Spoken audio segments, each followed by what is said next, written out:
There are cases that span an entire decade, marking major turning points in the development of forensic science.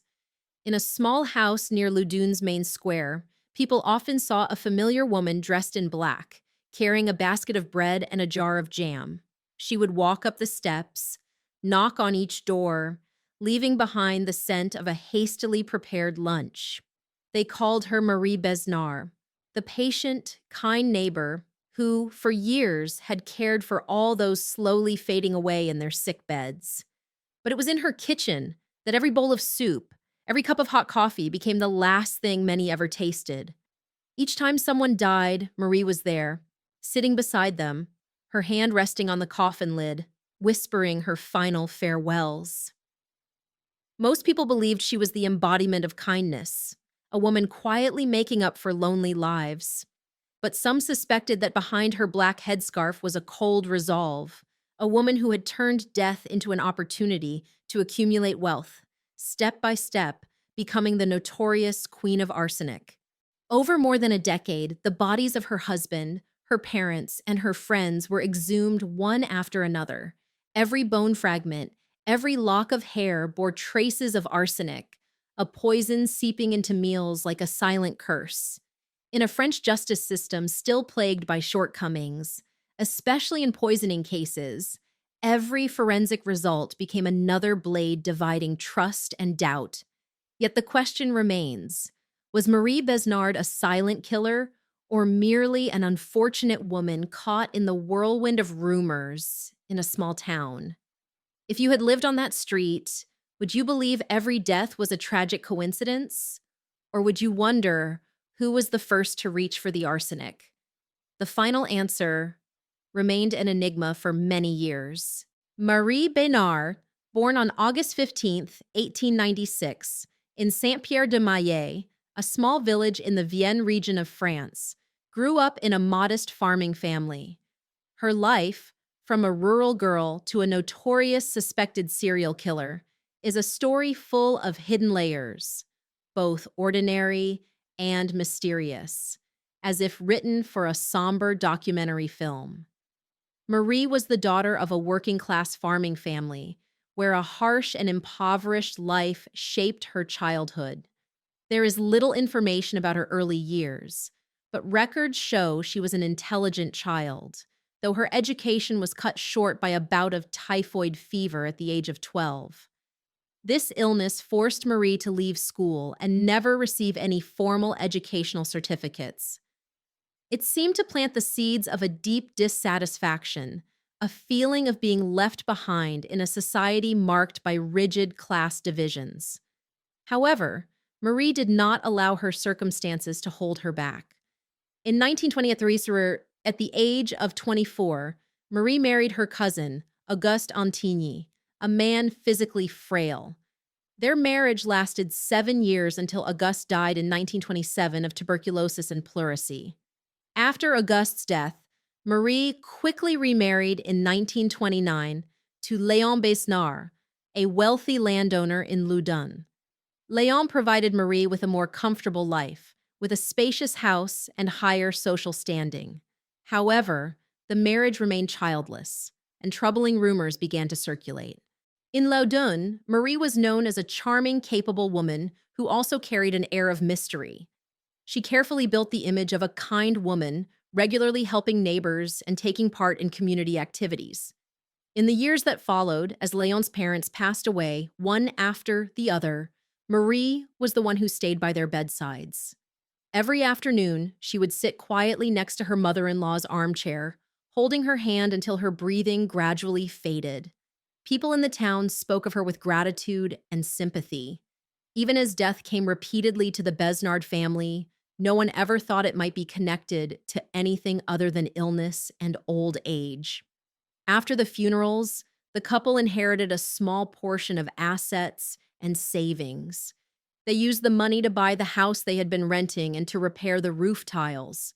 In the tiled kitchen, Marie continued to cook the same old dishes: vegetable soup, toasted bread, strong coffee. Anyone passing by would see her through the window, a quiet figure standing alone amid the warm yellow light of the kitchen. Yet in the middle of those simple meals, Marie sometimes sank into a silence that was hard to explain. In Loudun, before her name ever appeared in the newspapers, Marie was simply a reserved lady. They called her by a gentle nickname, La Bonne Dame, a simple title no one could have imagined would become such a conflicted memory for the entire town. A dreamlike scene was unfolding in her life. But before the greatest storms, the sky is often clear, the waves calm, and the sea still. In France at the end of the 19th and beginning of the 20th century, society was still heavily influenced by class divisions. People with an education, especially those with elementary or secondary certificates, were held in higher regard, found it easier to get work, and had better chances of marrying into more affluent circles. Those who were illiterate or had left school early were considered part of the lower class. Struck by typhoid fever at the age of 12, Marie had her education cut short, leaving her with a deep-seated sense of social inferiority. In the small town of Loudun, where status and reputation shaped every glance, she always felt like an outsider. Even after marrying Léon Besnard, a wealthy landowner, and entering a more comfortable social class, Marie could never shake the feeling of being looked down upon, as if the eyes around her never let her forget her humble origins. She was cautious in her behavior, attentive to every small detail so as not to bring shame to her husband's family. Many recalled that Marie would sit quietly at gatherings, speaking only when absolutely necessary. She wanted to avoid being remembered as an uneducated wife. The burden grew heavier when Marie became the primary caregiver for her husband's family. Léon's parents, their relatives, and even acquaintances relied on her in their final days. Marie kept vigil by their bedsides, caring for the elderly. Some praised this as devotion, others believed it was simply a duty she was obliged to perform. Yet behind that devotion was an invisible weight.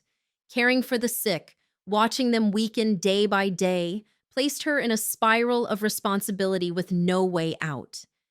Some neighbors later recalled how she grew noticeably thinner, her eyes sunken after so many sleepless nights. But Marie never complained. She kept her calm demeanor, offering a small smile whenever someone came to visit. In the rare photographs from that period, Marie looked straight into the camera with a composed expression, as if she had long grown used to revealing nothing at all. Perhaps it was that very silence that later made it easy for people to believe she could hide anything. But at the time, Marie was simply a woman who had attended more funerals than anyone would ever wish. Someone who had been pushed to the margins by illness, by lack of education, and by the fear of appearing inferior in others' eyes.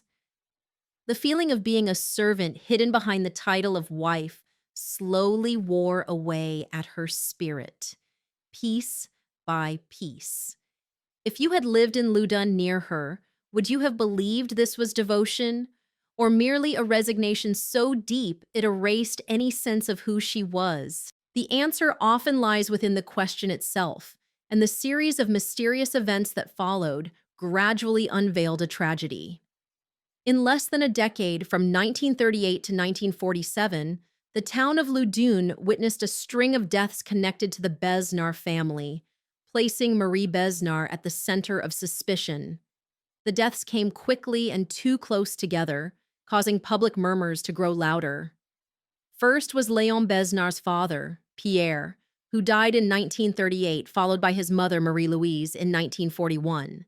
Then came other relatives, friends, and finally Léon himself in 1947. 13 people in total, all linked to Marie, and each death left her with a notable inheritance.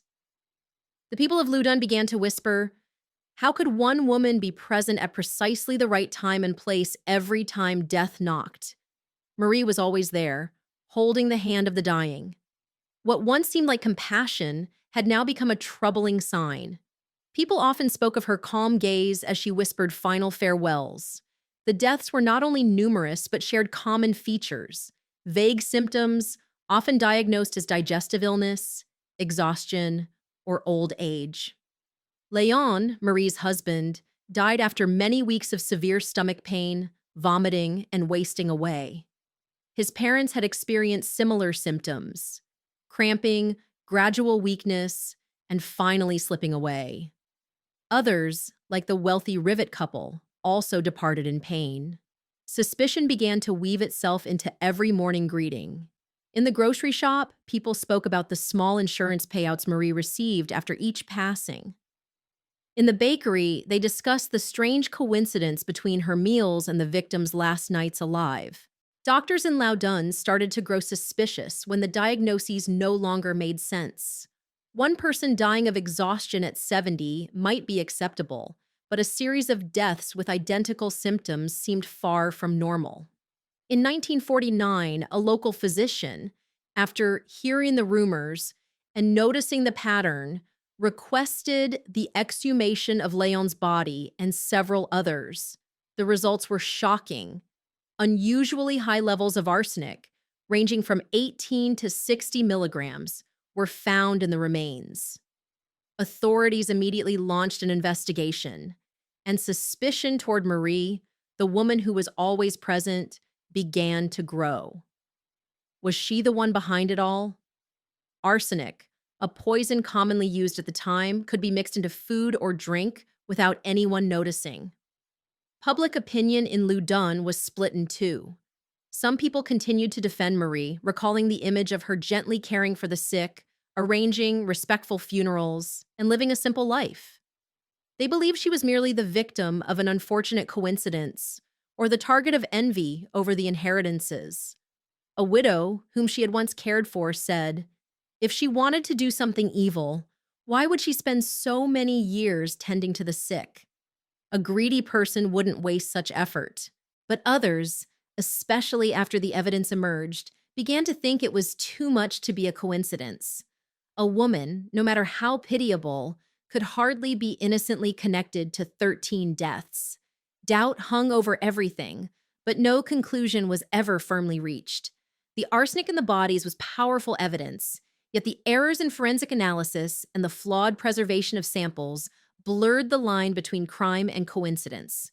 Marie Besnard, with her calm gaze and careful defense, remained an enigma, a woman suspected but never convicted. Sometimes we have to choose between heart and reason. Society's faith in her suggested she could not have been guilty, but the numbers on the death certificates and the unsettling pattern seemed to prove the opposite. If you had ever held this case file in your hands, would you believe it was cruel fate or a scheme carefully planned from the start? The Marie Besnard case, which stretched from 1949 to 1961, was one of the most complex criminal cases in French history, due to the number of victims and the forensic and legal flaws that delayed justice. The exhumations took place in the suffocating cold atmosphere of Loudun Cemetery.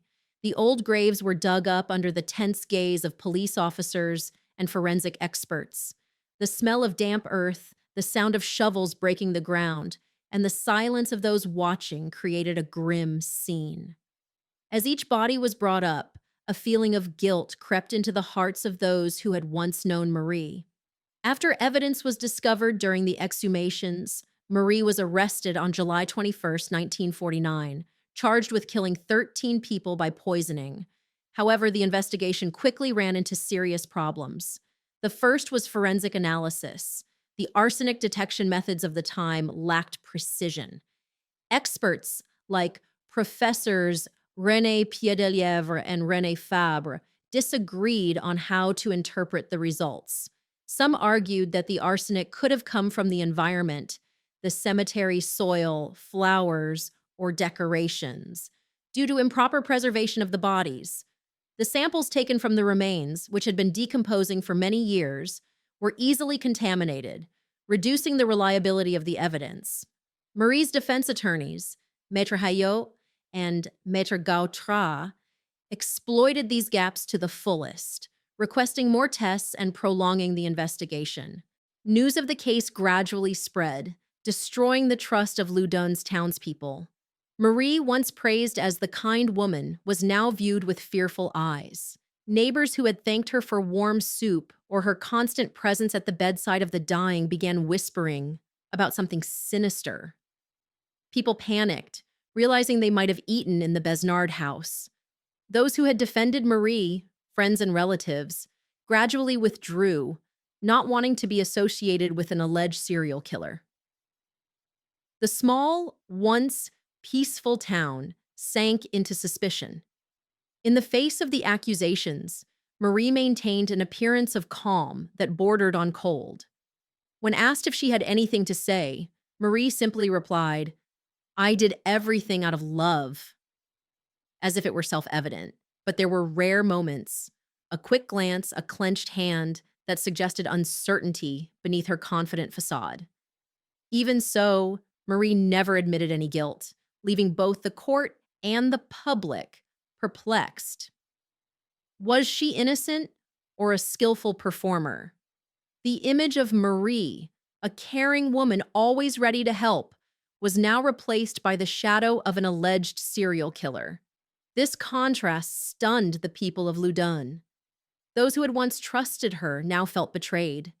"We were wrong about her," they whispered, while the question of the truth still hung unanswered. For those who had believed in her kindness, perhaps the moment they heard the list of 13 names was also when they realized that trust can sometimes be more fragile than any piece of evidence. The trial of Marie unfolded over 3 separate occasions, in 1952, 1954, and 1961, yet still failed to deliver a satisfying resolution. These proceedings became a public spectacle, where Marie faced accusations of murder, but technical errors and the pressure of public opinion ultimately led to the final verdict: not guilty. The trial held in Poitiers in 1952 began with the expectation that it would clarify Marie's alleged crimes. The crucial forensic evidence, arsenic found in the victim's remains, stood at the heart of the prosecution's case. However, controversy erupted when the defense attorneys, Maître Ayot and Maître Gautrat, questioned the reliability of the testing. They pointed out that after years of burial, the bodies could have been contaminated by arsenic from cemetery soil or funeral decorations. The forensic experts themselves could not agree on how to interpret the samples, which further weakened confidence in the evidence. The public followed every detail closely through the press, but the lack of clarity prevented the court from reaching a conviction. The trial ended in deadlock, pushing the case into a stalemate. The second trial in 1954, held in Bordeaux, encountered the same unresolved issue: the origin of the arsenic. The prosecutor tried to reinforce the evidence with new analyses, but the experts remained sharply divided. Some claimed the arsenic could have come from pesticides or environmental contamination, while others insisted it was proof of foul play. The defense lawyers exploited this gap relentlessly, demanding additional examinations and interrupting the proceedings. Every testimony seemed to push the truth further out of reach, making the case even more complex. The public was once again split. Some continued to believe in Marie's kindness, while others saw her as a cold-blooded killer. In the end, Marie was released in December 1954, but the case remained unresolved. By 1961, the final trial unfolded in a context where forensic science had made progress, but still not enough to resolve the controversy. The court faced enormous pressure from public opinion, which by then leaned toward doubting Marie's innocence.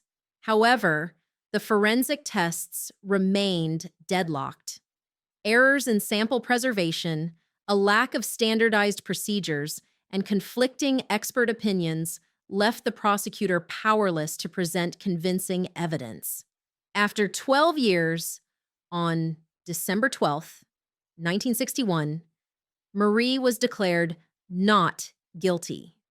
The 3 trials had exposed the weaknesses of the justice system when confronted with a complex poisoning case. The media argued fiercely. Some newspapers described her as someone who could kill with a gentle look. Others called the case a tragedy of suspicion, where the failures of forensic techniques turned a woman into a demon in the eyes of an entire nation. This verdict left a sense of disorientation among those who had placed absolute faith in justice. Although she regained her freedom, the shadow of doubt continued to hang over her life, leaving an unanswered question. Was she innocent or merely the one who prevailed in a flawed system? After being declared not guilty on December 12, 1961, Marie Besnard returned to Loudun, the town where she had once been praised and later cursed. She lived quietly, choosing to withdraw into her old house, rarely appearing in public. She passed away on February 14, 1980, at the age of 83, in solitude. Her death closed a life full of controversy, but carried no answers to the mystery of the deaths. The case left a deep scar on the heart of Loudun. Trust among neighbors was shattered as people wondered who could still be believed. On a national scale, Marie's case became a symbol of the failures of the French justice system at the time, as well as the complexity of human nature and the pursuit of justice. The press, through articles by Frederick Potischer, turned the story into a hot topic, prompting the entire country to question the investigation process. It was compared to historical poisoning cases, like that of Marie Lafarge, etched into the collective memory as a reminder of the limits of the law. In mid-20th century France, Marie's alleged crimes became a mirror reflecting a hunger for justice, so intense that society was willing to create a criminal even when evidence lacked certainty. The French government invested heavily in forensic techniques, implementing stricter procedures to ensure that scientific evidence would be reliable.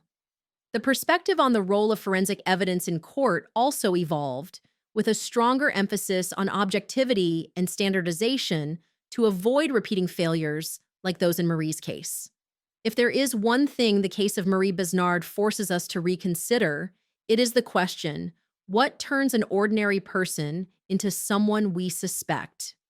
Could it be that the weight of moral expectations, social divisions, and collective judgment pushes people to the edge, where kindness becomes an obligation and then turns into a performance? Does justice always discover the truth, or does it merely reflect what we want to believe? When evidence conflicts and public opinion dominates, do we choose to believe in the goodness of a woman or the story of a poisoner? The answer belongs to each of us. This is Case X. Every perspective deserves to be heard. And you, what makes you believe or not believe in this woman?